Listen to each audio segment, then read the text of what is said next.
Le dije, pues, señora Anguita, vamos a hacer lo siguiente. Vamos a llamar, tengo 12 sillas en este programa, con otra más 13, en la mía 14. Vamos a ocuparlas todas esta noche. Vamos a sentar en estas sillas a importantes periodistas españoles. Usted se somete, es decir, a las preguntas de todos ellos, sean las que sean, por supuesto. El señor Anguita dijo, allí estaré y me someto a esas preguntas. Pues bien, vamos a dar paso, el señor Anguita está aquí, con nuestros 12 compañeros y compañeras. Lo primero que vamos a hacer es la bienvenida. Pasen, por favor, pasen todos. Buenas noches, pasen todos. Pasen todos. Pasen, siéntense. Muy buenas noches, don José. Muy buenas noches, don José. Muy buenas noches, don Emilio. Muy buenas noches, Natibel. Muy buenas noches. Buenas noches. ¿Qué tal? Don Carlos, Margarita. José Antonio, Xavier, señor Anguita. Muchas gracias. Gracias. Gracias. Muchas gracias. Sentados, no lo digo.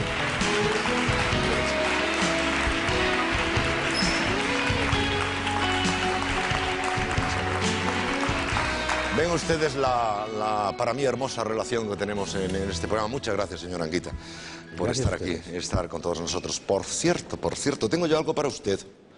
Sí, le he investigado, señor Anguita. ¿Hasta dónde ha llegado usted? He llegado a la última vez que usted dio clases, es decir, he llegado a ver, usted me va a corregir, ¿verdad? A ver si es cierto. Vamos a ver. Usted, naturalmente, que es licenciado en Historia Contemporánea, ¿es cierto? Es cierto. Usted ha ejercido la enseñanza, es cierto. Entonces usted dejó la enseñanza activa, vamos, en 1979, ¿no? 1979. Aunque tiene usted plaza, creo que en un colegio de Córdoba que se llama Pablo de Céspedes en estos momentos. Los Califas. Los Califas, primera corrección que le agradezco. Bueno, ha estado usted ha enseñado en las localidades de Montilla, Alicún de Ortega y Nueva Cartella. Bien, es verdad que usted cuando enseñaba francés y hablaba de este sector de la cultura, ¿usted solía utilizar la música para ello? Sí. ¿De alguna manera las canciones? De varios cantantes. Ya, de varios Edith cantantes. Piaf, Sí. Brel. Ajá. Y Georges Moustaki. Bien. Fundamentalmente. ¿Y es verdad que usted alguna vez utilizó una canción llamada Le Métèque? Le Métèque. Le Métèque, que es el inmigrante, ¿no? Si mi francés, El extranjero es como el marginado. Ya. La palabra viene de la Atenas clásica, los que no tenían derecho a voto. Los metecos. Le Métèque, en francés significa eso, marginado. Pues ahora yo le voy a pedir un favor, señora Anguita, y a todos. ¿Quieren girarse, por favor? Si pueden, gírense hacia el escenario, si pueden. Usted también, señora Anguita, si no le importa. No. Y oiga lo que nos tiene que decir Candela, por favor. Pues seguramente todos vamos a disfrutar, además, en directo, de una lección de francés fantástica por Georges Moustaki, para todos ustedes, en directo.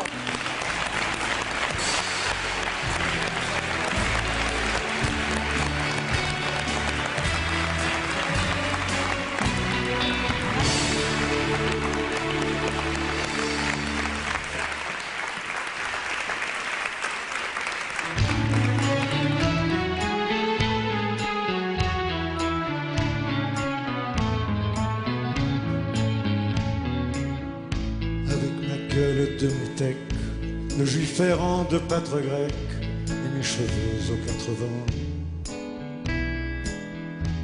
Avec mes yeux tout délavés qui me donnent l'air de rêver, moi qui ne rêve plus souvent. Avec mes mains de maraudeurs, de musiciens et de rôdeurs qui ont pillé tant de jardins. Avec ma bouche qui a bu, qui a embrassé, mordu, sans jamais assouvir sa faim. Avec ma gueule de Métèque, de juif errant, de pâtre grec, de valeur et de vagabond. Avec ma peau qui s'est frottée au soleil de tous les étés et tous ceux qui portaient jupons. Avec mon cœur qui a su faire souffrir autant qu'il a souffert sans pour cela faire une histoire. Avec mon âme qui n'a plus la moindre chance de salut pour éviter le purgatoire. Avec ma gueule de Métèque, le juif errant de pâtre grec et mes cheveux aux 4 vents. je viendrai ma douce captive, mon âme sœur, ma source vive, je viendrai toi retrouver. Et je serai prince de sang, rêveur ou bien adolescent, comme il te plaira de choisir. Et nous ferons de chaque jour toute une éternité d'amour que nous vivrons à en mourir. Et nous ferons de chaque jour toute une éternité d'amour que nous vivrons à en mourir.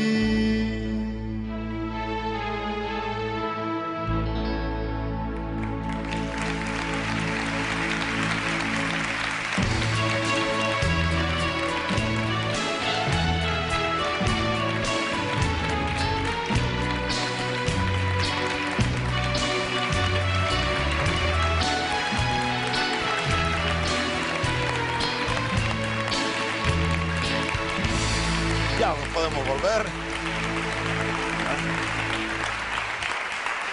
Le recordará sus tiempos, señora Anguita. Le recordará sus tiempos. Esta era la cuarta canción. Empezaba siempre con Nous sommes deux. Después había otra que era Hiroshima.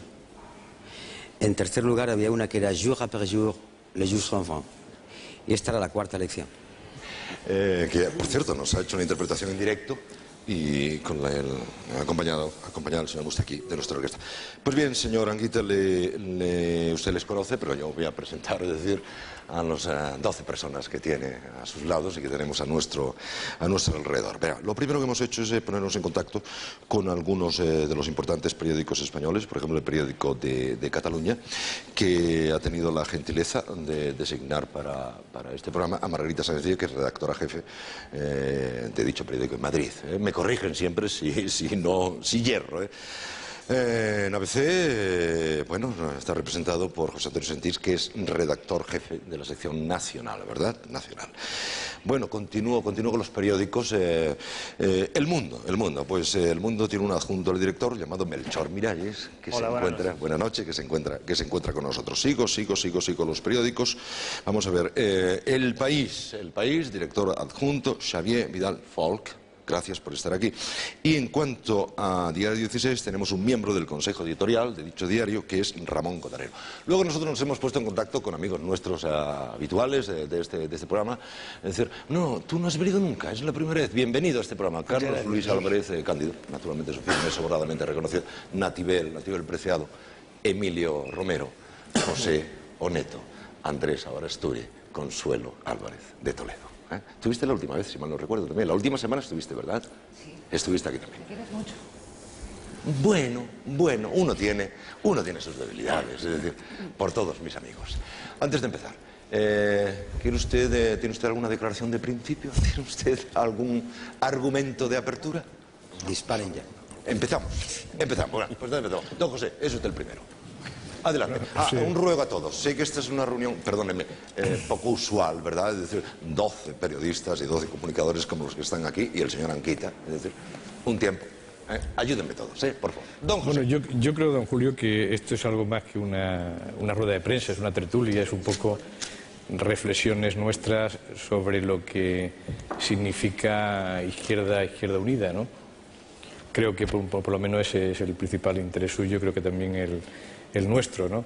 Yo quería hacer una reflexión de entrada, aunque algunos hablan de Izquierda Desunida, yo no quiero introducir ningún factor de perturbación, yo hablo de Izquierda Unida, pero yo creo que en parte del electorado quisiera saber muy claramente si cuando el próximo domingo 6 de junio vote en las urnas y vote ante una alternativa de Izquierda Unida, está votando simplemente al Partido Comunista o está votando algo más porque, hombre, si cogemos un poco las candidaturas, usted me ha corregido un poco al entrar, yo había apuntado de menos, pero a mí me salen 2 independientes, un socialista y 20 miembros del Partido Comunista como hombres o mujeres que pueden salir probabilidades en el próximo Parlamento. Es decir, que existe la impresión de que usted ha optado por una formación muy férrea, muy unida, muy homogénea, y ha rechazado la posibilidad de una izquierda mucho más plural, mucho más amplia, mucho más representativa, que no sea exclusivamente el Partido Comunista de España, ¿no? Porque a estas alturas de la película votar Partido Comunista es un poco antiestético, ¿no? Probablemente para usted no, pero para muchos españoles sí. Yo, después de esta reflexión, yo quisiera que, en cierto modo, nos sacara usted de la duda. Es decir, bueno, ¿Izquierda Unida es algo más que el Partido Comunista, o el intento de Izquierda Unida es Partido Comunista con 2 o 3 Mustaki de esto para darle un poco de gracia al tinglao, ¿no?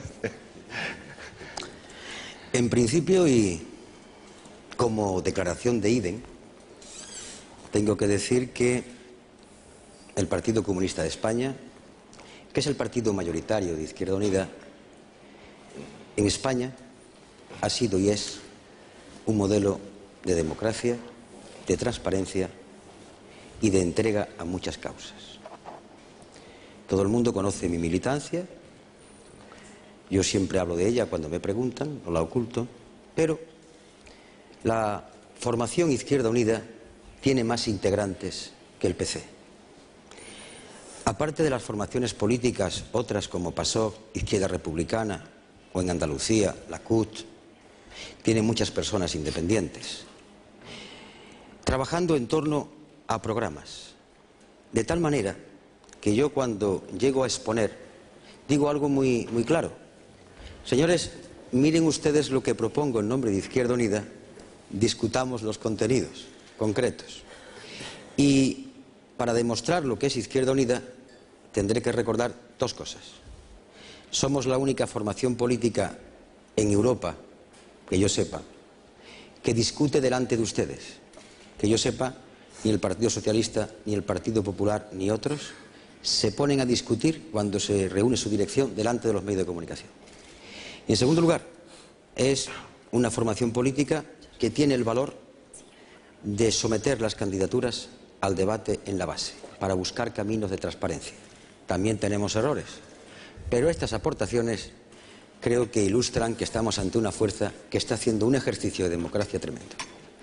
Antes, Natibel, sé que tú Natibel ha levantado inmediatamente. Perdón, don Julio, pero sí, no me ha rebatido la cifra. 2 independientes me salen, bueno, un socialista y 20 del PC. Depende de donde usted haya contado, porque, por ejemplo, la candidatura de Madrid, el número 2, don Diego López Garrido, es independiente. Y ahora, de memoria, vamos a recordar. La candidatura, la número 1 de Albacete, que posiblemente salga, es una mujer y es independiente.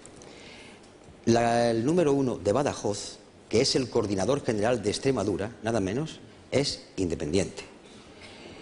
El número 1 de Valladolid, que va a salir, Javier Gutiérrez, es independiente.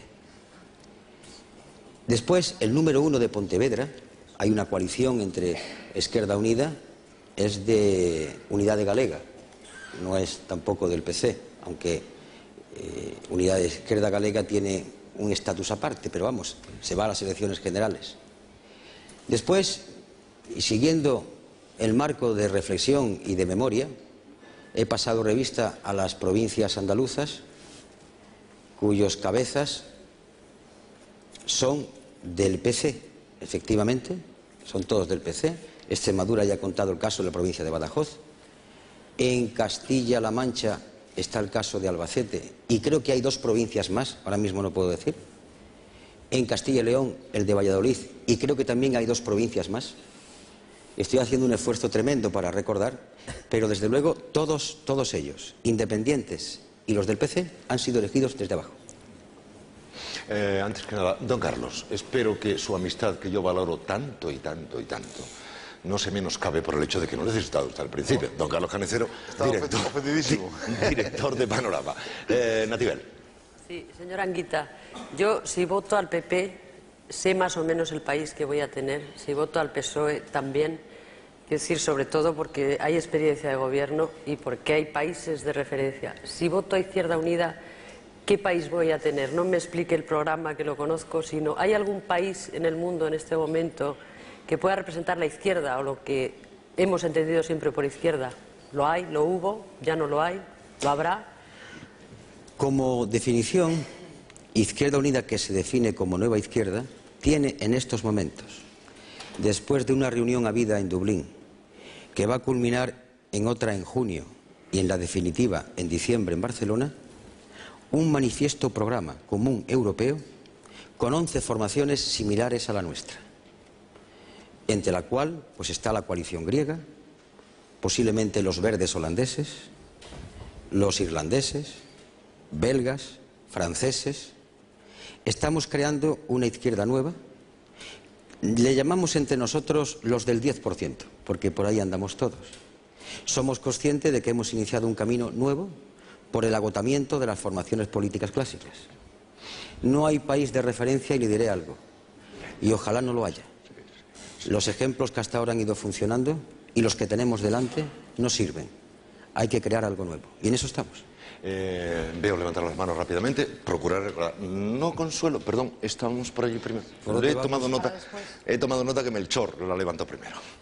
Yo primero, Jesús, quiero sumarme a las felicitaciones que ha recibido esta casa, Antena 3, por el éxito de organizar el debate, por la realización, por el desarrollo del debate.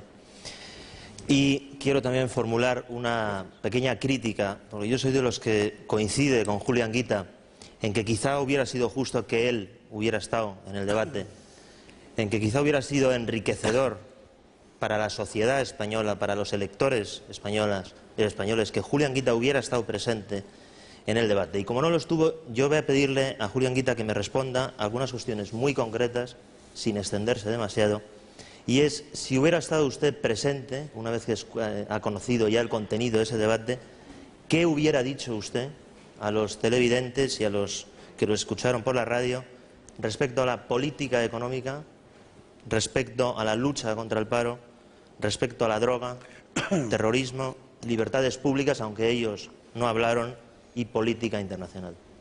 Son muchas cuestiones. Pero se puede usted podría, señora Anguita, tratar de... Voy a intentar ser sintético. Desde luego, yo le hubiese dedicado a la crítica 10 minutos. El resto, hasta las 2 horas 40 minutos, hubiese sido propuesta programática, porque estaría allí para explicar a los españoles mi programa. En principio, reforma de la política económica fundamentada en un nuevo concepto que se llama desarrollo sostenible, lo cual implica introducir en la economía toda una serie de planificación integrada de recursos muy ligadas al medio ambiente, que implica la creación de empleo desde parámetros de desarrollo industrial, desde fortalecimiento de la pequeña y mediana empresa, desde cambio en las estructuras agrarias y la agroindustria, y desde una propuesta nueva que los sindicatos en Europa y los partidos políticos de izquierda han enunciado, pero no se han atrevido a llevarla a una propuesta más desarrollada: el reparto del empleo dentro de una economía distinta. La siguiente pregunta, por mor de brevedad. El paro. Bueno, mire usted, acabo de venir de Granada y allí he dicho ante varios miles de personas que es un problema de tal gravedad que si empezamos a trabajar en la línea que he dicho anteriormente, tardaremos años en irlo resolviendo. Porque estamos ante una revolución científico-técnica, estamos ante problemas que solamente se atajan cambiando la economía e introduciendo medidas como lo acabo de decir. Y se resuelve, se resuelve. La siguiente, droga. Pues muy claro, control monopolio estatal para luchar contra el corazón del narcotráfico. ¿Y penalización del consumo? No. Siguiente, había más. Libertades públicas.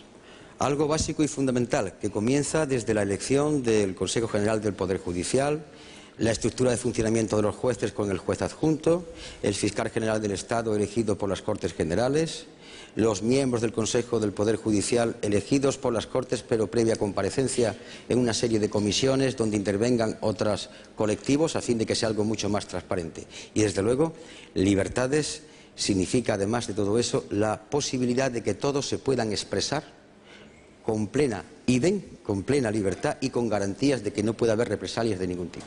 ¿Terrorismo? Pues, primera condición, depositar la marieta en lo alto de la mesa. Y esto sin paliativos. Se contestaron todas. No sabe cuánto le agradezco. Es decir, pregunta, respuesta. Me gustaría explicar más, pero ya sé que... ¿Quién ganó? Que es la gran pregunta del país. Vamos a ir a... ¿Quién ganó? el señor Campo Vidal con su gran intervención, su gran idea de organizar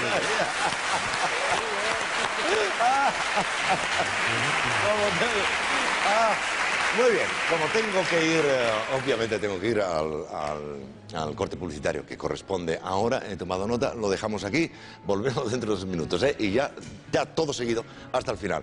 Muchas gracias, vuelvan por favor, les esperamos, gracias.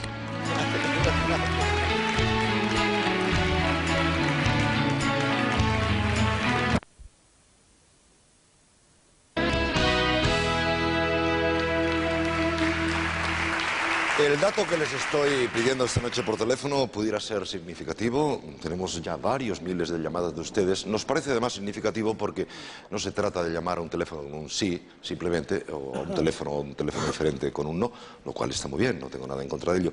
Pero a mí me gusta su voz, es decir, el hecho que podemos hablar personalmente con ustedes. Y lo que les estamos pidiendo es que nos digan si les sirvió el debate para decidir su voto, sí o no. Y aquí estamos para recoger sus llamadas. Y estamos para oír al señor Anguita y las preguntas que quieren hacerle. Creo yo que el señor Anguita pues, es un hombre que puede darnos muchas respuestas esta noche. Consigan de él las más que puedan. Xavier, creo que tenía anotado. Sí, para empezar, Xavier, Consuelo, don Emilio. Es decir, y bueno, todos y todos. Adelante, Xavier, por supuesto. Sí. El señor Anguita suele decir con bastante frecuencia programa. Y yo creo que ese es un buen punto de partida para la discusión, porque convendría poner un poco los interrogantes y la discusión de su propio programa pues para aclarar las dudas que pueda haber sobre él. Y a mí me gustaría empezar por un punto muy concreto, la idea quizá sobre el problema más grave que tiene en estos momentos nuestro país, que es el del desempleo, quizá la idea más sugerente que he encontrado a lo largo de estas páginas, que es la que figura en la página 12 sobre el reparto de trabajo. Me parece que es una idea sugerente. Es decir, sobre el discurso de las dificultades de crear empleo, mientras se adoptan unas y otras estrategias para crear ese empleo, mientras tanto repartamos el trabajo. Sintéticamente sería, si yo tengo un empleo y otra persona no lo tiene, trabajo la mitad y él hace la otra mitad de mi trabajo. Ahora bien, a la hora del dicho al hecho hay un buen trecho. Es decir, lo lógico sería que si yo tengo un empleo, lo parto por la mitad, también lógicamente debería reducirse a la mitad, igual que la jornada, digamos, también mi remuneración. Pero no por una cuestión de lógica simplemente, sino también porque si no se pueden producir los efectos absolutamente contrarios a esa idea que en principio es interesante. Es decir, que en vez de equilibrar el empleo o crear semi-empleo nuevo, en realidad se esté destruyendo. Y me parece que en su formulación, concretamente en la página 12, apuntan a eso. La idea es una idea interesante, pero en la práctica ustedes proponen reducir la jornada laboral a 6 horas, pero cobrarlas como 7, de forma que eso supone un incremento de los costes laborales, supone, por tanto, una merma en la capacidad de competencia, en la competitividad de las empresas y, al fin y al cabo, en el largo término, digamos, puede llevar la empresa a la ruina, con lo cual hemos hecho un negocio bastante raro, porque no se ha compartido empleo, sino que se ha destruido empleo si la empresa se va a la ruina. Y es lo mismo con otra de las medidas en el mismo sentido que usted propone, que es, por ejemplo, la 5ª semana de vacaciones, que no especifican, se entiende que son como las otras 4 que ya están actualmente, lo cual supone aproximadamente un incremento del 2% en los costes laborales, lo cual puede suponer también, digamos, dificultades mayores para las empresas que en definitiva son las que crean el empleo. Falta una medida más, la supresión de las horas extraordinarias. Y partimos de un dato. En el Metro de Madrid se han producido 1.700.000 horas extraordinarias, lo cual supone 1.000 puestos de trabajo. Pero entremos en el problema y después comentaré cómo ha sido pensada la medida, porque no está aislada. Queramos o no queramos, nos guste o no nos guste, de aquí a 15 o 20 años hay que escoger un camino u otro. Primer camino, un 30 o un 35% como mucho de la población que trabaje y el resto subsidiados. ¿Por qué? Veamos lo que está pasando en Europa. Las máquinas, la revolución científico-técnica, los procesos de producción, ahí están los datos. Se augura para la Comunidad Europea una media del 10% de paro, la media de la Comunidad Europea. Y no solamente es imputable a la crisis económica, es imputable a la robótica, a la informática, a la cibernética, a la máquina. Y no podemos ir contra la máquina porque es un elemento de liberación. Por tanto, primer camino, que tiene sus problemas, porque en la medida en que trabaje solamente un 30% de la población no genera riqueza suficiente y, por tanto, impuestos para que los demás pongan la mano y cobren. No hay. Estamos ante la crisis fiscal del Estado. Por tanto, nos guste o no, la idea es empezar a discutir el tema del reparto del trabajo. Ahora bien, esta medida no puede contemplarse aislada de otras políticas. Voy a explicarlo. Usted acertadamente me ha planteado habrá que reducir el sueldo. Nosotros planteamos un octavo y no de manera lineal. Pero es que partimos de una filosofía interesante. El sueldo que percibe un trabajador no es solamente el sobre. Hay un sueldo indirecto que es la educación, la salud, el transporte público, la cultura. En la medida que esas sean de calidad y por tanto la sociedad se las dé a un trabajador, estoy dándole un salario indirecto que permite discutir la merma del otro. Pero hay más. En la medida en que yo puedo conseguir que en una familia trabaje en vez de uno o dos, la renta familiar, aun con la merma de un octavo, aumenta porque son dos personas las que están trabajando. Pero el propio empresario tendría un problema si no hubiese otras medidas. Puede decir un empresario, hombre, ¿cómo voy a pagar yo doble seguridad social? ¿De acuerdo? Estudiamos la medida de que en la medida en que el Estado tenga que pagar menos subsidio de desempleo, podemos negociar sistemas de seguridad social y de ayuda al empresario para que vaya equiparando. Esto es todo un proceso. Pero, independientemente de eso, el trabajador, pongamos Madrid. Por la experiencia al lado de la sede en que yo trabajo, es un lugar donde hay muchas fábricas y comen en los bares de al lado. La jornada única de 6 horas permitiría no tener el gasto de la comida, temas de transporte público, etcétera, etcétera. Y algo muy importante, que estamos ya en el siglo XXI, tiempo libre, señores, tiempo libre. Esto es básico. Esta medida está ligada a otra cosa. Planteamos en nuestro plan industrial una cuestión que tiene un nombre horrible, que es la ley de la obsolescencia programada, una tremenda palabra o expresión que significa la fabricación de bienes robustos. ¿Cuánto dura ahí un televisor? Y un frigorífico, y una turmis, y una plancha. Si fabricamos con la obsolescencia programada productos robustos, el dinero que una familia dedica a reponer lo que se va rompiendo decae, porque los bienes son más robustos. Todo eso está contemplado, como ve usted, no es una medida aislada, sino concatenándose e independientemente de que al aplicarla tuviésemos en el debate que corregir ciertos aspectos. Pero hemos tenido el valor de desarrollarla técnicamente. Ahora, usted acertadamente dice que... Sí, adelante, perdón. Sí, perdón. y que está también lo de la supresión de las horas extraordinarias, pero en cambio no están algunas medidas muy evidentes en ese terreno del reparto del trabajo que ya se aplican en otros países, digamos que es sobre esta temática. Por ejemplo, el contrato de aprendizaje o, por ejemplo, el contrato a tiempo parcial, que es la manera que en muchos países europeos se insertan sobre todo jóvenes y mujeres en el mercado laboral. Precisamente un estudio de estos últimos días ha demostrado que eso es un arma de doble filo. Y en España tenemos los datos. Se están despidiendo más trabajadores fijos y aumentando el número de los trabajadores temporales. ¿Por qué? Por algo que está en la estructura económica. Y es que se prefiere tener a un trabajador temporal, el cual le caduca su empleo al cabo de X meses, y naturalmente puede rotar la plantilla. Tenemos una mano de obra que presiona a la baja en el tema de los salarios, le hace competitividad. Nosotros, al contrario, planteamos lo siguiente: los contratos de relevo, siempre y cuando el puesto de trabajo sea fijo, en la medida en que un señor tiene un puesto de trabajo, que es una función interesante, no nos explicamos por qué tiene un contrato temporal, puesto que la función es de tiempo, es segura. Igualmente con los contratos de relevo, parece que me quieren cortar bien. De aprendizaje, decía. Sí, ya lo sé, pero vea usted, el contrato de aprendizaje tenía que explicitarse de una manera muy clara, porque a veces son maneras de explotación encubierta, en la medida en que después no hay control, y yo he podido saber y ver nóminas que se firman con una cantidad y realmente se percibe otra. Creo que Carlos Carnicero quería incidir en esto. Sí, porque yo le voy a decir una cosa que a lo mejor usted se la toma en primera instancia como ofensiva, pero luego creo que cuando la explique no se la tomará así. A mí me parece, señora Anguita, que usted es un poco jugador de ventaja, y me voy a explicar para que lo entienda.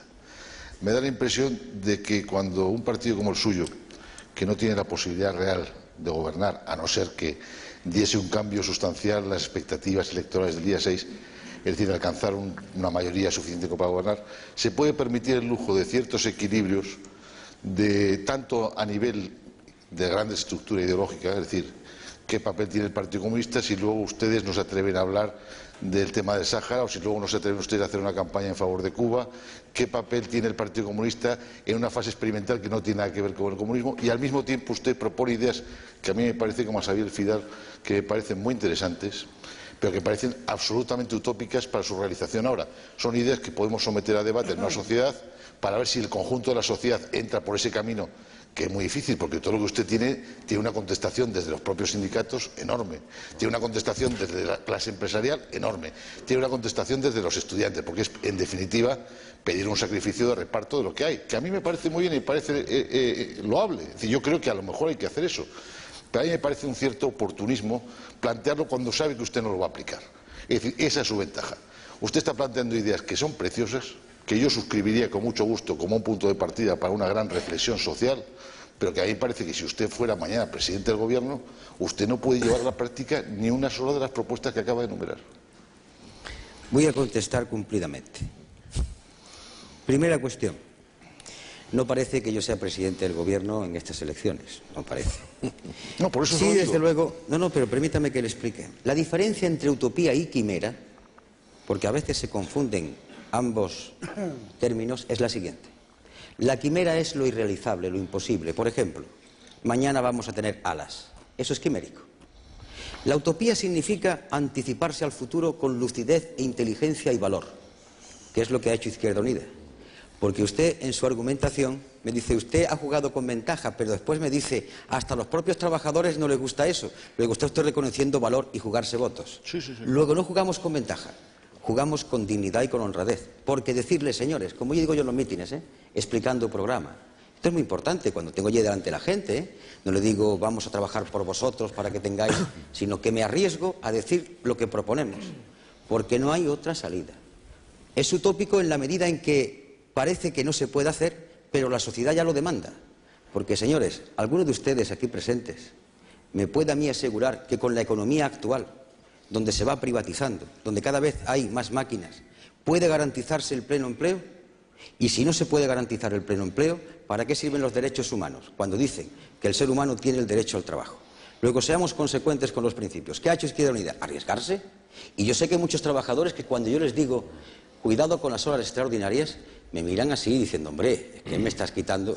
¿Y qué plantea Izquierda Unida? Ese es el futuro. Por ahí vamos. Luego tenemos un valor tremendo de saber que hay gente que va a decir no os vamos a votar por eso.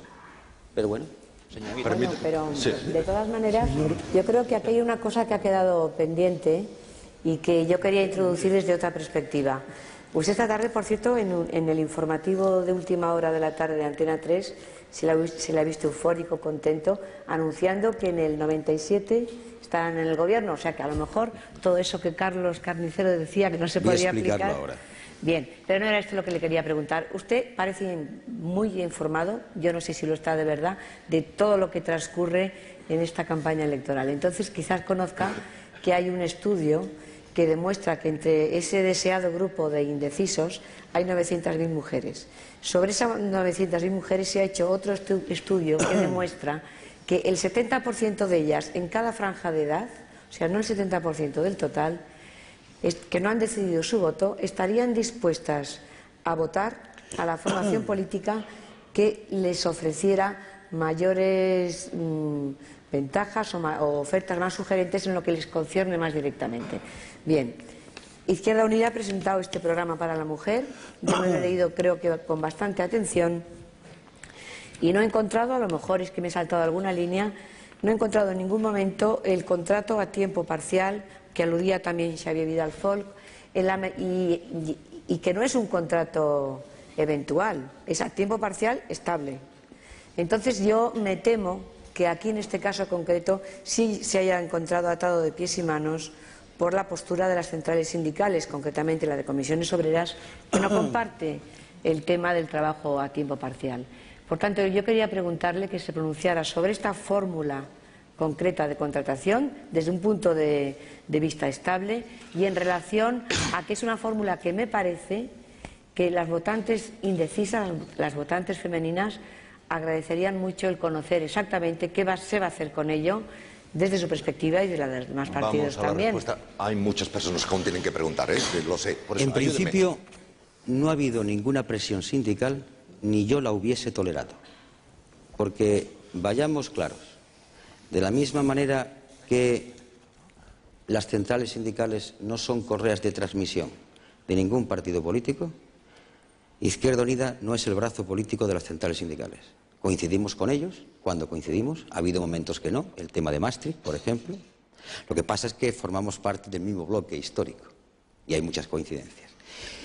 Si usted coge el programa general, se dará cuenta que sentamos un principio reiterativo y que yo estoy explicando en los actos públicos con mucha insistencia. Es la equiparación laboral real y efectiva, bajo vigilancia severísima del hombre y de la mujer. Por supuesto. A partir de ahí. Segunda cuestión. El contrato de empleo parcial o a tiempo parcial, como dije anteriormente, es en la medida en que sea por inicio de obra, por necesidades de la producción, en este caso las recogidas de determinados frutos, la aceituna, la naranja, etcétera, etcétera, pero siempre y cuando la función que se va a desempeñar sea fija, no estamos de acuerdo con que haya un contrato a tiempo parcial. ¿Por qué? Porque la función necesita un trabajador o una trabajadora y si necesita siempre un hombre o una mujer, ¿por qué le vamos a dar a tiempo parcial cuando ese trabajo necesita un hombre y una mujer fijos? Es nuestra filosofía. Señor Romero. Señor Anguita, yo voy a hacer una pregunta que no va a ser maligna, pero solamente orientada a que usted satisfaga mi curiosidad. He leído recientemente su admiración permanente a Marx, a Lenin. Entonces, mi pregunta es ¿cómo se relaciona esa admiración suya congénita con las libertades y la democracia de estos finales de siglo? Y como usted tiene los ojos abiertos, porque es muy testigo de lo que pasa, y se asoma a la Europa que estamos haciendo, ¿usted no se marea? Dígame usted cómo se relacionan sus ideas de consecuencia, que por otra parte elogiables, con el tiempo que vivimos de libertades y de democracia que no tienen nada que ver con sus ideales clásicos. No se lo digo con ninguna malicia, sino para satisfacer una curiosidad que yo mismo no puedo responderme. Le voy a satisfacer todas las curiosidades, señor Romero. Yo soy marxista, he bebido de la creación de Marx, pero no solamente de Marx, de Engels y otros autores, Antonio Gramsci, etcétera, etcétera. Pero bebo también de otras fuentes, señor Romero, y lo digo en entrevistas. ¿Pero bebo... con el mismo agua? Sí, señor Romero, verá usted, le voy a explicar. Se le imputa a Marx cierto tipo de dogmatismo o afirmaciones firmes, pero yo le voy a explicar a usted un dogmatismo de andar por casa y que nadie repara que es dogmatismo. Por ejemplo, cuando decimos la justicia social la hace el mercado, es mentira. El mercado sin control produce desequilibrio, un dogma, pero como es nuestro dogma, pues no es dogma, es el de los demás. Beber de las fuentes de Carlos Marx significa beber críticamente. Marx se equivocó en muchas cosas, pero planteó y demostró la ley de concentración del sistema capitalista por vía de la competencia. Y hoy estamos viendo en el mundo lo que está ocurriendo. Es una ley intrínseca. Pero aparte de eso, hay otras aportaciones de tipo cultural. La libertad, por ejemplo, para mí, es algo incuestionable, intocable, puesto que con don Carlos Marx bajo el brazo, luché con otros hombres y mujeres por ella y no puedo desprenderse de ese regusto por la libertad. Luego todo es compatible porque también en una persona que ha leído pues los clásicos son importantes. Por ejemplo, para mí, Cesare de Beccaria, cuando escribe sobre los delitos y las penas, que es un libro fabuloso sobre el derecho, me reafirma en mi idea de la libertad y me reafirma en mi idea de la crítica a quienes en nombre de ciertas ideas han combatido la libertad, sean quien sean, incluidos algunos que pueden parecer cercanos a nosotros.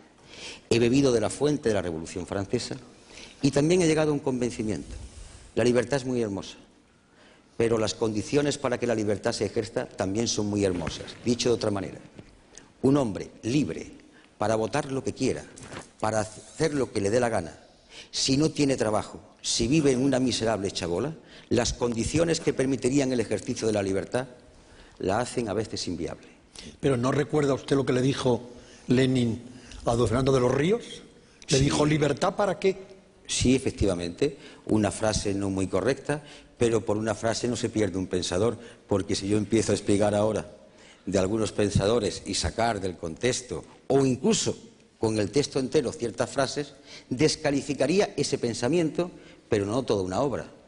Creo que los autores citados por usted han aportado ideas nuevas, han aportado ideas equivocadas, la historia continúa, pero la aportación fundamental sigue vigente en la medida en que bebe de una forma de pensar y articular, Hegel, y a partir de ahí incorporaciones culturales en cada país. Yo soy español y por tanto siento y pienso esa teoría renovándola en cada momento como producto cultural de mi patria. Esto es lo importante, porque soy español y también he leído a Santa Teresa, a Juan de la Cruz, a Fray Luis de León y a otros autores de pensamiento no tan revolucionario, pero que forman mi acervo. Yo no soy una especie de piedra. ¿Y San Juan de la Cruz no le llevó a un ímpetu más modesto?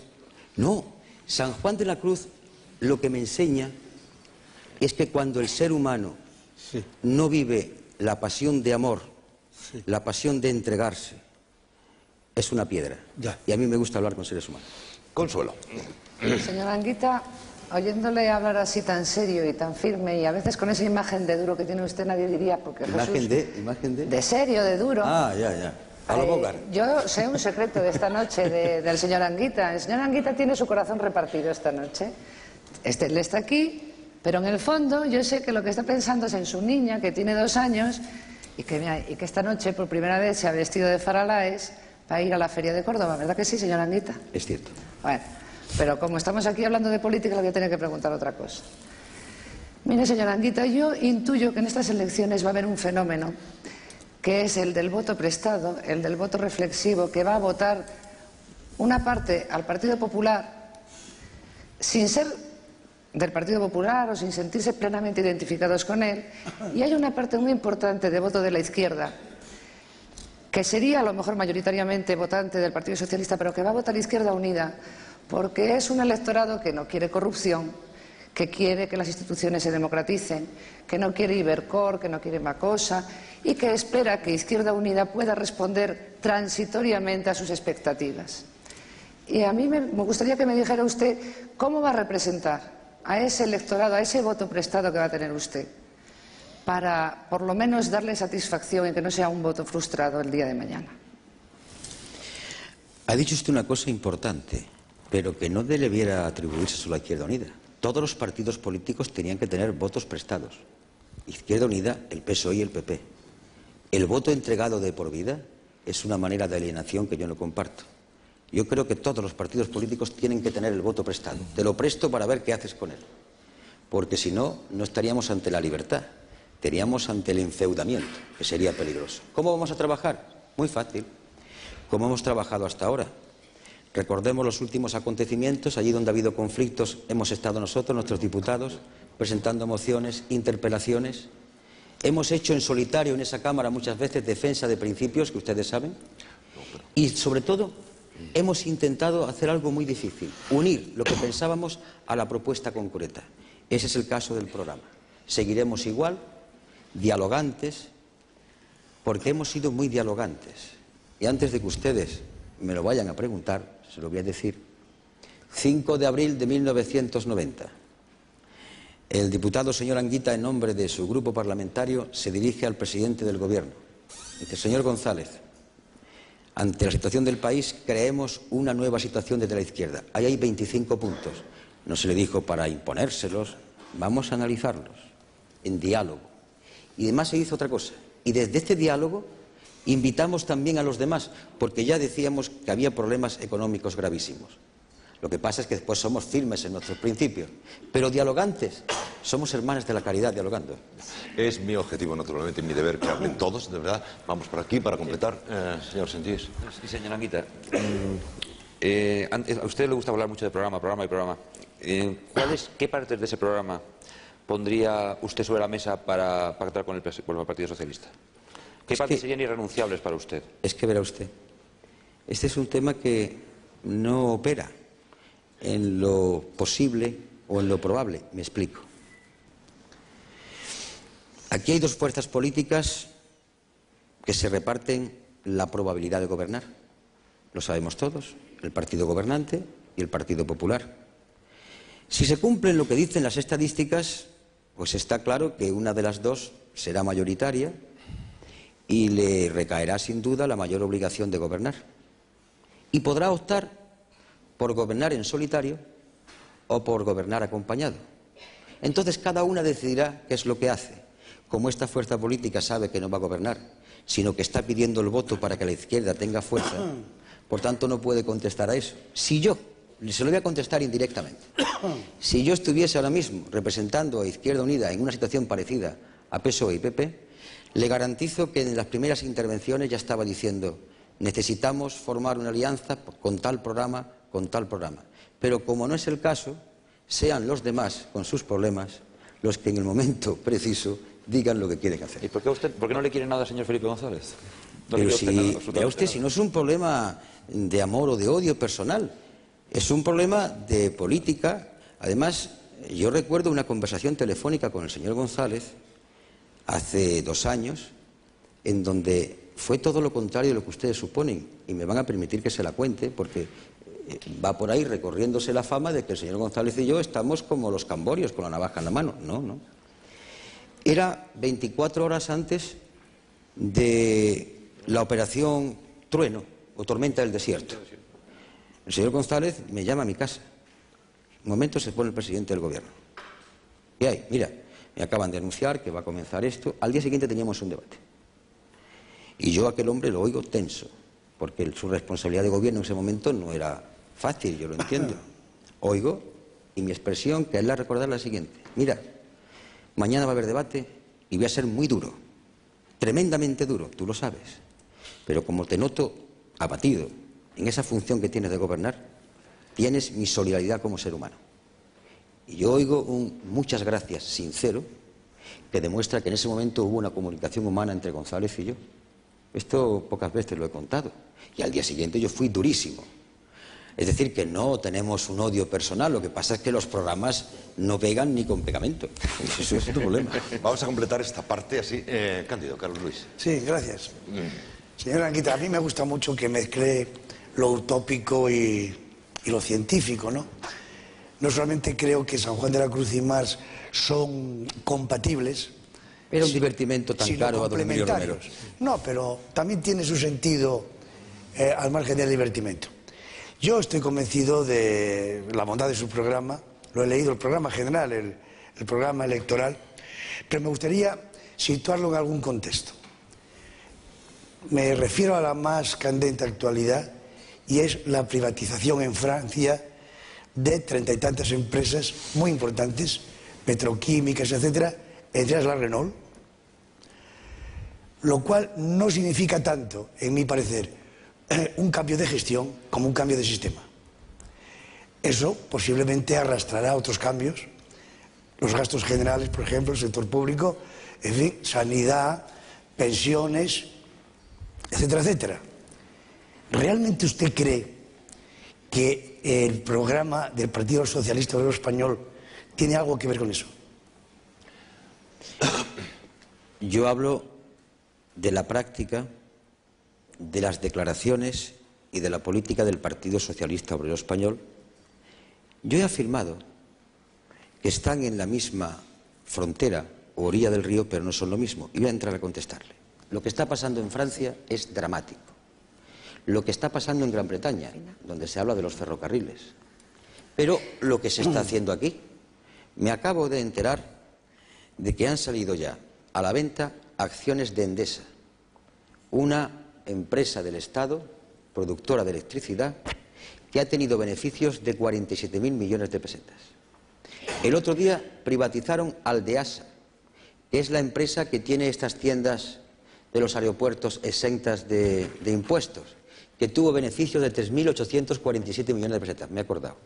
La Corporación Argentaria, como digo en los mítines, esas señoritas vestidas de amarillo, tan alegres, es un banco del Estado, se está privatizando. Y en la cola aparecen Repsol, Transmediterránea, Tabacalera, Telefónica. Y aquí la curiosidad, se están privatizando poco, pero ha empezado el proceso, precisamente las empresas que producen beneficios, no las que tienen pérdida. Y además es lógico que capital privado va a comprar una empresa del Estado que tenga pérdidas. Luego, en el Partido Socialista se ha apuntado el proceso, pero el hombre responsable máximo es don Felipe González, pero el cerebro, don Carlos Solchaga, le voy a contar unas declaraciones de hace año y medio. Yo leo a don Carlos Solchaga y don Felipe González y además los leo y los reflexiono, porque hay que leer a los demás. Dijo, el Estado del futuro será un Estado que tenga 3 competencias en exclusiva. La política exterior, es decir, la diplomacia y el ejército. El orden público, o si quieren ustedes, la seguridad del Estado, fuerzas y cuerpos de seguridad del Estado y los tribunales. El resto irá en un creciente proceso de ir desapareciendo. Pero no es que don Carlos Solchaga, como digo tantas veces, sea un malvado, no. Es que él tiene una concepción que cree que a través de la competitividad, que el Estado vaya desapareciendo en este sentido, vamos a llegar a un nivel de empleo. No es cierto. Luego, el Partido Popular es mucho más exigente. El señor Aznar ha dicho que privatizaría la segunda cadena de televisión. Pero es que la política que estamos viendo en el PSOE es que ha iniciado ese camino, sin llegar quizás todavía, a la brutalidad de lo que están haciendo en Francia. Pero le diré algo más y termino. Yendo en avión de Barcelona a Mallorca, el periódico de Cataluña, don Felipe González en una entrevista, que yo leo, hay que cambiar aspectos de la negociación colectiva.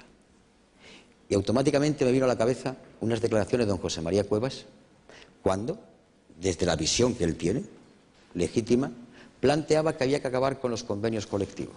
Luego, ¿qué ocurre?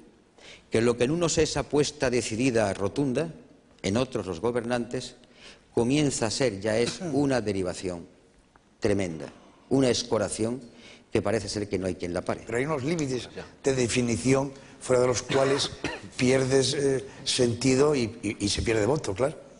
Evidentemente. Lo que ocurre es que esto es lo que estamos viendo. De tal manera, algo que me ha preocupado. Yo he escuchado a mucha gente, porque la campaña electoral mía es muy suave, pero es que he estado 7 meses viajando por cada provincia. Y he visto algo que me ha preocupado. Personas, trabajadores que se reclaman de la izquierda, por esa frustración, decir que votarían al PP. Lo vi ilógico.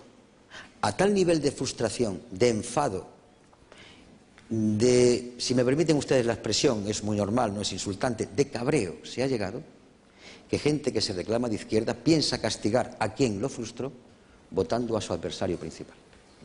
Si me acompañan de este lado, tenemos Ramón Cotarelo. Oiga, eso que dice así incidentalmente de Carlos Solchaga es interesantísimo.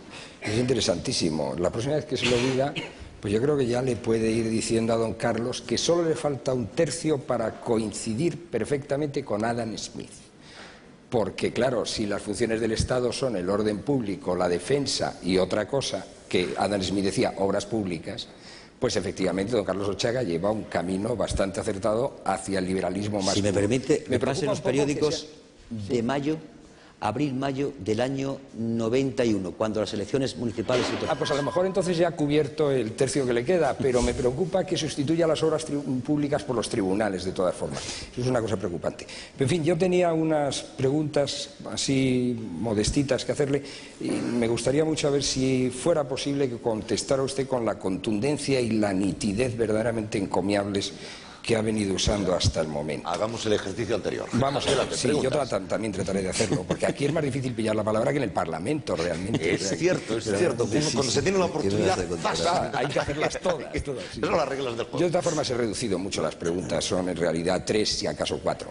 Y la primera es con el programa, puesto que tiene usted este interés en hablar de programa, que a mí me parece también algo imprescindible, pues hablemos de él, ¿no? A mí me da la impresión de que en materia de política económica, el programa suyo, y algunos contertulios aquí lo han apuntado, es una mezcla curiosísima. Es una mezcla, por un lado, de despilfarro verdaderamente alegre. Ha dicho usted la crisis fiscal del Estado. Realmente, si su programa se aplica, es la crisis fiscal del Estado en poquísimo tiempo. Es decir, una mezcla de programa de alegre gasto y de despilfarro, de aumento sin límite del gasto público y de aumento de los impuestos, que está dicho en varias ocasiones, con un programa miserabilista de tercer mundo. Esto del desarrollo sostenible es un concepto que se aplicó, como usted sabe muy bien, al desarrollo sostenible en los países del tercer mundo que no podían tener un desarrollo ordinario. Y todo esto del reparto de la jornada laboral, como la reducción de la jornada laboral y el infinito aumento de costos laborales que esto significa, pues trata de conectar dos cosas que a mí me parecen prácticamente completamente contradictorias.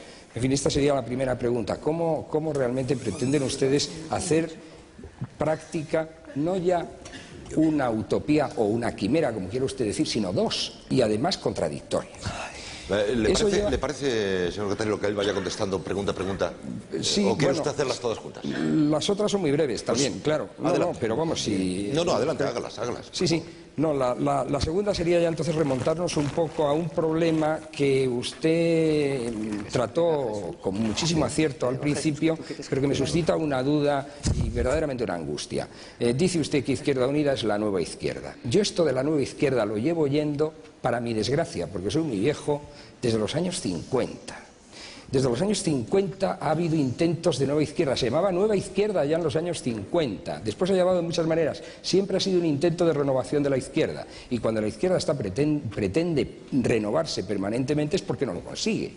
Y si no lo consigue, quizás se ha llegado el momento de decir, pues a lo mejor es que no se puede renovar, porque claro, renovar una ideología cuyo fundamento es inviable, como se ha demostrado con el pavoroso hundimiento del comunismo, fundamento que es la socialización de los medios de producción, ni más ni menos, pues resulta imposible, claro. Entonces, ¿cómo pretenden ustedes articular esta nueva izquierda? Pero no vale decir, estamos haciendo la nueva izquierda, porque eso es lo que llevan haciendo desde los años 50. Y claro, han pasado ya 40 y tantos años. Y siempre hay que hacer una nueva izquierda, porque la anterior, que también era nueva, resultaba que ya nacía vieja. Y después esto me lleva a una tercera pregunta de carácter práctico, español, inmediato. Yo no sé si en esta situación, que es, pues me permitirá usted exponerlo con suavidad, como de suscitar perplejidad, va a responder a usted a una crítica que estoy seguro que ya se le ha hecho muchas veces. Tengo incluso noticia, porque incluso usted mismo lo ha dicho en algunas declaraciones, una crítica que se le ha hecho con frecuencia. ¿En qué medida no están ustedes contribuyendo al mantener una opción que por lo otro lado es imaginaria, es hipotética, quimérica incluso, de división de la izquierda? Con esta opción no están ustedes contribuyendo a que gane la derecha. Señor Anguita, tiene usted 3 preguntas. Yo le ruego lo que el señor Catalán decía, de esa contundencia. 3 preguntas que son 3 alegatos. Es como cuando se hacía preguntas como espadas. Voy a contestar. ¿A usted le parece el programa utópico? Yo tengo de entrada que decir que sin utopía no hay izquierda. Pero la utopía, como dije al principio, no es la quimera. Yo le voy a contestar primero haciendo una pregunta a modo retórico. Lo que está claro es que el actual sistema económico no cumple la sociedad de pleno empleo. Clarísimo como el agua. Es decir, el mercado se está demostrando como autor de desequilibrios sociales y territoriales. Dicho de otra manera, esa filosofía también ha fracasado. Pero cuando planteamos el empleo, la educación y la salud, señor, no planteamos ninguna cuestión comunista, ni muchísimo menos, siempre con el comunismo. Comunismo, judaísmo, masonería. Planteamos algo que estoy seguro que usted defiende los derechos humanos. Pues bien, los derechos humanos dicen todo ser humano tiene derecho al trabajo. Luego esa utopía está asumida por todos los gobiernos del mundo. Y lo que se ha demostrado hasta hoy, que la llamada economía de mercado, dejando a la economía sin control, produce paro, marginación y desequilibrios Pero territoriales. ¿se da usted cuenta del paro que hay en las antiguas economías de planificación centralizada? Déjeme que termine. ¿Y quién le ha dicho a usted que estoy defendiendo las economías de planificación centralizada? Para su información, que sé que la tiene, estoy hablando del artículo 38 y 131 de la Constitución española, señor. ¿O no vale la Constitución? Estoy hablando de textos aprobados por los españoles. En cuanto usted ha manejado que hay despilfarro y por otra parte no, yo le invito a que usted lea el programa perfectamente, porque hablamos de subida de pensiones, ligados a reducción de gastos y algo muy importante. Hablamos de industrialización, de lanzamiento de tejido productivo, que es el que hace la auténtica riqueza. Y decimos en nuestro programa, para que este pleno empleo pueda conseguirse, además de estas medidas, hay que levantar el país, hay que crear industrias, hay que desarrollar tejido industrial, hay que hablar de agricultura. Y a partir de ahí es como el propio Estado puede obtener ingresos que permitan esos gastos sociales. Porque en la parte dedicada a la seguridad social, decimos clarísimamente, le pondré un ejemplo, que pasara ahora mismo al salario mínimo interprofesional, la pensión asistencial mínima, significaría 800.000 millones de pesetas. El Estado no puede soportarlo esto, pero no podrá soportar que cada día haya más parados. Luego, ¿cuál es la solución? Un sistema fiscal que grave la fortuna, pero también una creación de riqueza que le permita al Estado recaudar. ¿Cuál es el problema? Que estamos cerrando empresas, y empresas, y empresas, y empresas. Y al cerrar empresas, el Estado no recauda, tiene que pagarle a más parados, estamos ante la crisis fiscal. En el programa nuestro hay todo un proceso cauteloso de creación de riqueza, de un sistema fiscal progresivo, y habla de 4 años. Y termino. Una precisión. El que nosotros alguna vez gobernemos no se puede afirmar que sí o que no. Aprendamos de la historia. Porque los que estamos aquí, incluido yo, nunca pensamos que ciertos sistemas podían caer. No tengamos la soberbia de predecir el futuro en sentido negativo. Aprendamos humildemente de que todo es posible en el reino de los seres humanos. Y señor, señor Cottarello, perdón, pero tengo que completar, no puedo dejar al señor Averasturi. Es decir, señor Averasturi, por favor, no lo consentiría yo, no me gustaría, es decir, evidentemente. Por favor, señor Averasturi. No, es que Natibel me había acusado de incontinencia verbal habitualmente y le he querido demostrar con qué resignación estoy que he aguantado todo el rato el programa. Mire usted, a mí me parece magnífico que todavía haya utopía en los programas. Estoy en absoluto desacuerdo con mi querido compañero. Me parece que es fundamental. Lo que no me parece fundamental, porque me considero todavía un chiquillo, es que vivamos en el menos malo de los sistemas políticos y nadie haga nada por arreglarlo o por inventarse otro. Es decir, cada vez que pones en cuestión la perversión de la democracia, y no estoy hablando de programas, sino de elecciones y de mítines y de toda esta movida que tenemos desde hace 7 meses, siempre eres sospechoso de algo. Señora Anguita, ¿usted cree que de verdad que vivimos en España en una democracia? ¿Es esto una democracia o no? En el sentido etimológico profundo del término, no. Y tengo que aclararlo, porque naturalmente se habrán levantado de los asientos los puristas y habrán dicho, sea condenado a la hoguera. Yo me he quedado aquí, ¿eh? Primero, yo prefiero esto a cualquier tentación autoritaria, dogmática o de dictadura, que quede claro. Porque por esto se luchó. Y yo también, modestamente. Ahora bien, estamos observando en la aplicación de ese concepto de democracia varios momentos de reducción. Primer momento. Democracia, según definición, es la intervención de todos en el diseño colectivo, en el futuro. Y, por tanto, significa decisión sobre la economía, sobre la educación, sobre la salud, sobre todo. Pues llegó la primera reducción. Democracia solamente es la participación en la política. Y así he oído cosas sublimes. La economía y la política, el arte y la política, la educación y la política, si es que política es todo. Pero no conforme ya el propio sistema con reducir la democracia a la política, dijeron sí, pero solamente en los momentos electorales, solamente en los momentos electorales. Cojamos la Constitución española, Consejo Económico y Social, mecanismos de control de la seguridad social, solamente en los momentos electorales. Ya hay una primera reducción. Pero parecía que era poco y se inventaron los sistemas electorales mayoritarios. Y pongo un ejemplo. En las elecciones del 89, el Partido Socialista Obrero Español sacó 8 millones de votos, nosotros 2, es decir, nos multiplicó por 4, ellos 175 diputados, nosotros 17. Y gracias, porque hay sistemas todavía peores, como el francés. Y gracias. Pero parecía poco, todavía. Entonces llegó algo tremendo. Y es que la política se transformó solamente en el gesto. La política se transformó en el debate en la Cámara. La política no termina por ser esa participación que se cuestiona todo tipo de iglesia y de sacralización y le dice a la gente que tiene que participar. ¿Quieren ustedes ejemplo? Voy a por ello. Las Cortes Generales para mí son la encarnación de la soberanía nacional. Eso no lo tengo yo ni la menor duda. Es más, si a uno tiene arrestos de valor en un momento en que eso se lo cuestione a alguien, ahí estará peleando porque eso sea intocable. Pero el que las Cortes Generales que representan a la soberanía nacional no significa que digamos que está muy bien el funcionamiento. No comisiones de investigación, la necesidad de que sean X número de partidos para que firmen iniciativas de investigación, reglamentos y otra cuestión importante, que a los españoles algunos han picado en el anzuelo, permítanme.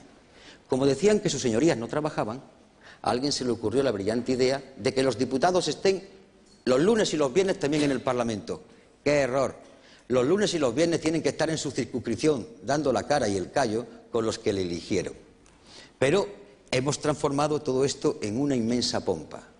Y los partidos políticos, y aquí está el drama de la corrupción, si no cambian su manera de actuar, en todo Occidente se han transformado en auténticas iglesias que imparten en exclusiva el sacramento llamado democracia.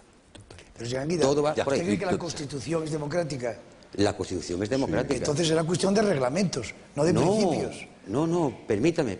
Mire usted, cuando el artículo 38, el artículo 131, cuando los controles sobre la seguridad social, cuando la instauración del jurado, que hay una obligación que el gobierno contrajo en 1985 y todavía no ha cumplido, cuando los controles sobre los mecanismos del poder público no se han cumplido, yo tengo que decir que estamos en una democracia, hay una constitución, pero el funcionamiento eclesial y cerrado dista mucho del concepto de democracia, que es lo que ha dicho don Andrea Verasturi. Pero señora Anguita, ante tanto Usted deterioro... como un liberal profundo, ¿eh? Perdón. A ver, Yo soy un liberal profundo. Vamos a hacer una cosa. Perdón, señora Anguita, perdón todo. En este momento, perdón, Margarita, un segundo, te lo ruego. Hasta aquí hemos cumplido con todas, si son 12 y está hecho. Era el compromiso inicial. Periodistas importantes venían y le hacían la pregunta que quería al señor Anguita.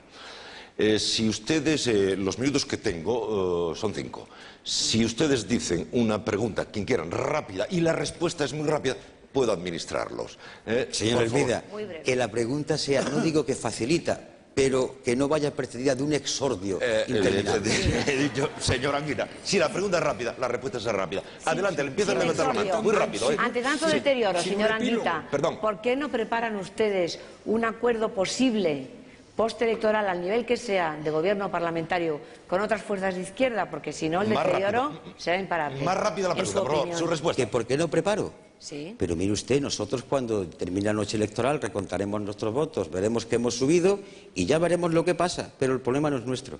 Natibel, rápida, pregunta rápida. Señora Rápido. Anguita, ¿usted no cree que subiría mucho más si en los mítines no echara esas broncas a los electores? Que yo he oído con verdadero placer, porque la verdad es que son distintos a los de todos los líderes políticos. No, yo si no he hecho echara esas broncas. broncas, si hubiera promocionado más a las mujeres y si no hubiera permitido que esos tres figuras de la coalición se hubieran ido. Mire usted, yo no promociono a las mujeres, es la fuerza política que tiene un nivel en su dirección de mujeres más que ninguna otra. Pero verá usted, yo no hago broncas. Lo que pasa es que yo no soy un político que vendo ideas y principios por el voto. Yo expreso un programa. Y yo tengo derecho de decirle al pueblo lo que pienso, igual que el pueblo me lo dice a mí, porque estoy en la calle. No voy a parecer bueno simplemente por el voto. Mi función es la claridad. Y eso el pueblo lo sabe, porque eso es amar a la gente. Decirle las cosas claras. Señor Romero, Si rápido. en su coalición hay renovadores, ¿Usted qué es? ¿Un clásico? O dígame usted en qué discrepa de los renovadores. Yo soy un clásico, no soy un antiguo, pero el clásico es la columna dórica y jónica que nunca perderán virtualidad. Soy un clásico, lo constante, lo permanente. Melchor, rápido. Por favor, ganemos el tiempo. Muy bien. Rápido, Melchor. Todos si lo hacéis rápido. Señor Anguita, Adelante. de no haber intentado un poco más, haber echado más carne al asador para que en las listas de Izquierda Unida hubieran estado la señora Cristina Almeida y los señores Castellanos y Sartorius? Señor Anguita. Yo no eché carne, hubo un funcionamiento democrático. No hay ningún partido político en España que haga sus listas... 3.000 votos en Madrid, señor Anguita. Pero Es decir, un momento. las bases de Izquierda Unida son más amplias. Las bases de Izquierda Unida pudieron votar y votaron. ¿Hay algún partido político que haga esto en España? Ninguno. Y es más, cuando yo observo ciertas candidaturas de señores de Guadalajara en Almería, señores de no sé dónde, de Santander en Córdoba, Pero digo, no me está caramba, contestando. si le estoy contestando, es que nuestra base elige las listas, cosa que no ocurre en si se otras partes. arrepiente. No. La democracia es algo tan importante que el mecanismo democrático, aunque cause dolor, el mantenerlo es fundamental, porque eso es garantía de que algún día nadie nos diga los partidos políticos y sus cúpulas dirigen. Estamos dando el ejemplo contrario. 3 minutos, rápido, sigamos con el ejercicio. Carlos. ¿Está usted dispuesto a un pacto social para alcanzar competitividad con sacrificio también para los trabajadores? Verá usted, es que el sacrificio hasta ahora siempre ha sido para los trabajadores, no he encontrado otra cosa. Pero el crecimiento de los salarios ha sido superior a la media comunitaria en los últimos 5 años. Sí, y tenemos una gran diferencia.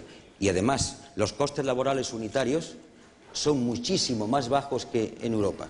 De modo que de eso habría que hablar. A mí me tienen que explicar qué significa pacto social. Porque hasta ahora la expresión pacto social en toda la historia de Europa y de España siempre ha sido que el trabajador ha salido perdiendo. Que me digan los contenidos. Eso habría que discutirlo con cifras. Consuelo, rápido. Señora Anguita, si hay ocasión para ello, ¿quién va a tener la culpa de que no haya un gobierno de izquierdas? ¿Usted o don Felipe González? Don Felipe González, que ha perdido los tesoros que se le dieron hace 10 años. Los ha malgastado y los ha despilfarrado.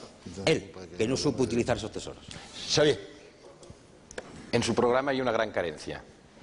No hay una propuesta de pacto para crear empleo al estilo de lo que han hecho los alemanes. Es decir, determinados sacrificios, en este caso de poder adquisitivo, a cambio de compromisos de inversión, de creación de puestos de trabajo, en ese caso en la antigua Alemania del Este. Sí lo hay. El Consejo Económico y Social con la participación de las comunidades autónomas. No es un pacto, es una institución que es algo más importante que un pacto. Sí, señor, es la primera página. Es mucho más que pactar, es darle a los sindicatos poder y participación, cosa que no se hace en un pacto. Es mucho más avanzado que lo que han hecho los alemanes. Vamos a empezar. Señor Sentís. Señor Anguita, ¿usted se va a su casa si al final su partido pacta con el Partido Socialista? Mire usted, y vuelta con el pacto. Es que es fundamental, sí, porque ya, estamos hablando de política. tranquilo, mire usted. Responda a eso, señor Anguita. Además del año 97. Mi fuerza política, que no es un partido, que es una federación de partidos y organizaciones. Tiene usted razón. Bueno, aparte de eso, Adelante. yo no sé lo que va a ocurrir, pero yo sí sé una cosa, y lo he demostrado. Cuando una fuerza política como la mía toma en un momento una decisión que a mí no me gusta, yo la cumplo, porque soy demócrata. Y cuando he terminado de cumplir lo que se me ha dicho, después tomo mi decisión. Pero como eso no creo que ocurra, lo digo como teorización global.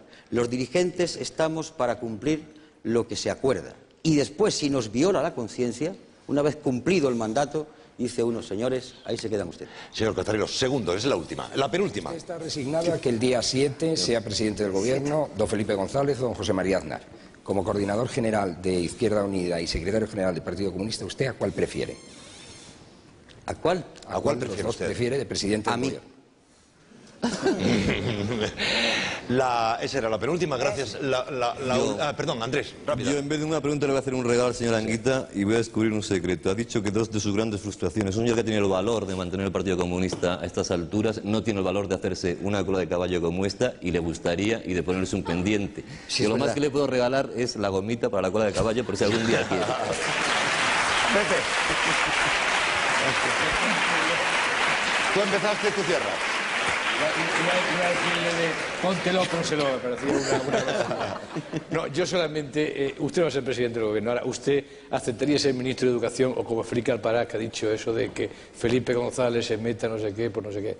Mire usted, perdón por lo aburrido, programa, programa, programa. Valores, valores, valores.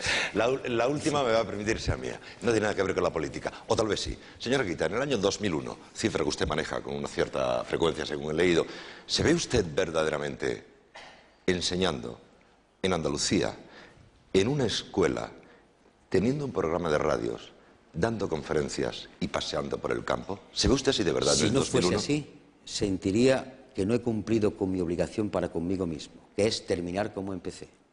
Muchas gracias, señora Anguita. Les digo el resultado pasados los próximos cortes publicitarios. Bueno, ahora les doy los resultados, que son numéricamente los más altos que nunca hemos alcanzado. Bueno, o sea, son 17.000 las personas que han conseguido hablar con nosotros esta noche. Pero antes, señora Anguita, le doy las gracias a todos mis compañeros, compañeras, les doy las gracias. Lo acordado fue, señora Anguita vendría aquí, es decir, se sentaría en esa silla, cada uno de mis amigos y amigas haría la pregunta que quisiera. Y luego hemos tenido una especie de epílogo rápido que me ha parecido fulgurante. Muchas gracias a todos. Vamos al resultado. Verán ustedes, para esto de saber qué es lo que piensa la audiencia, y por teléfono se puede hacer de muchas maneras, hay una que, por ejemplo, se da un número de teléfono para el sí, y se da un número de teléfono para el para el no, perdón. Todo consiste en llamar a un número de teléfono si la opinión de la persona es sí, o llamar a un número de teléfono si la opinión es no, y se van registrando automáticamente. Es un método que se usa mucho, es un método que a mí me parece muy bien.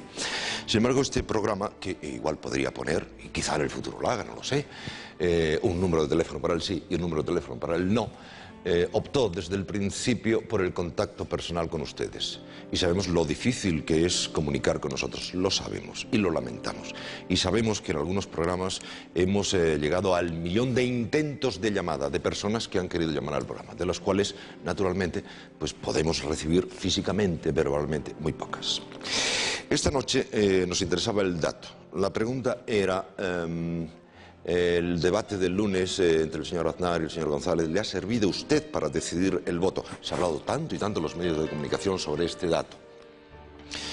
Bueno, pues hemos podido hablar con 17.131 personas, 17.000 de viva voz, dando su nombre, dando sus datos, su teléfono, y quedando registrado en un papel por si alguien algún día quiere, lo tenemos ahí a disposición de cualquiera, a disposición de notarios, lo cual significa un número muy elevado. Esto lleva un tiempo. Me llamo tal, este es mi teléfono y esta es mi opinión. Y a anotar 17.131. No son llamadas anónimas, es decir, un número u otro número. Ahí que ha quedado registrado en los papeles, cualquiera lo puede comprobar. Bueno, pues aquí va, y a mí me parece el dato interesante. Voy a empezar por el no. No nos ha servido para decidir el voto, cada cual que interprete esto como sea, es decir, porque ya lo tenía decidido, por lo que quiera. Empiezo por el no. Sí, es considerable, es una cifra. Es el 60,7% de las llamadas, lo cual significa 10.388. Por tanto, un 60% ha dicho que no le ha servido el debate para decidir el voto. Pero está la otra parte. Y la otra parte es un 39,3%, o 6.743 personas de las que han llamado, que reconocen que sí, que el debate sí les ha servido para decidir un voto. Bueno, aquí están las cifras, 39,3%, 60,7% nos dicen que o ya tenían decidido el voto o no les ha servido para decidir, pero un 39,3% nos han dicho que sí. Dejo el dato. Señora Anguita, muchas gracias. Y si todo esto les ha servido para algo, aquí están contentos. Nos vemos la semana próxima. Muchas gracias.